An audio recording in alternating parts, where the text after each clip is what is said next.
முதலுதவி. ஒருவர் திடீரென காயமடைந்தாலோ அல்லது நோய்வாய்ப்பட்டாலோ உடனடியாக அளிக்கப்படும் உதவி முதலுதவி எனப்படும். கண்ணாடியால் காயம் ஏற்பட்டால் உடனடியாக காயத்தை சுத்தமான நீரில் கழுவி சுத்தமான துணி அல்லது கட்டுக்கொண்டு இறுக்கமாக மூடவும். உங்கள் குழந்தை விழுந்து சிறிய காயமடைந்தால் அவர்களை அமைதியாக உட்கார வைக்கவும். காயத்தை சுத்தமான தண்ணீரில் கழுவவும். கிருமி நாசினியை பயன்படுத்துவோம்.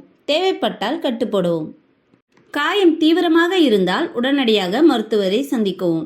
ஒருவருக்கு கால் சுளுக்கு ஏற்பட்டாலோ அல்லது தசை இறுக்கம் ஏற்பட்டாலோ அந்த நபரை ஓய்வெடுக்க விட்டு லேசாக மசாஜ் செய்து வெதுவெதுப்பான நீரை பயன்படுத்துங்கள்.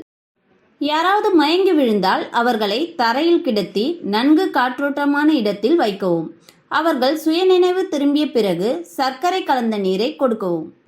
உங்கள் குழந்தையின் மூக்கில் இருந்து இரத்தம் வடிந்தால் அவர்களை உட்கார வைத்து தலையை முன்னோக்கி சாய்த்து மூக்கில் மெதுவாக அழுத்தி குளிர் அழுத்தத்தை பயன்படுத்துங்கள். இரத்தப்போக்கு தொடர்ந்தால் உடனடியாக மருத்துவரிடம் அழைத்துச் செல்லுங்கள். காயம் தீவிரமாக இருந்தாலோ அல்லது வீட்டு வைத்தியம் மூலம் குணமாகவில்லை என்றாலோ தாமதிக்காதீர்கள். உடனடியாக மருத்துவரை பார்க்கவும். முழுமையான பரிசோதனைக்கு பிறகு அவர்கள் தகுந்த சிகிச்சை மற்றும் மருந்துகளை வழங்குவார்கள். எனவே முதலுதவி பொருட்கள் வீட்டிலும் பள்ளியிலும் இருக்க வேண்டும்.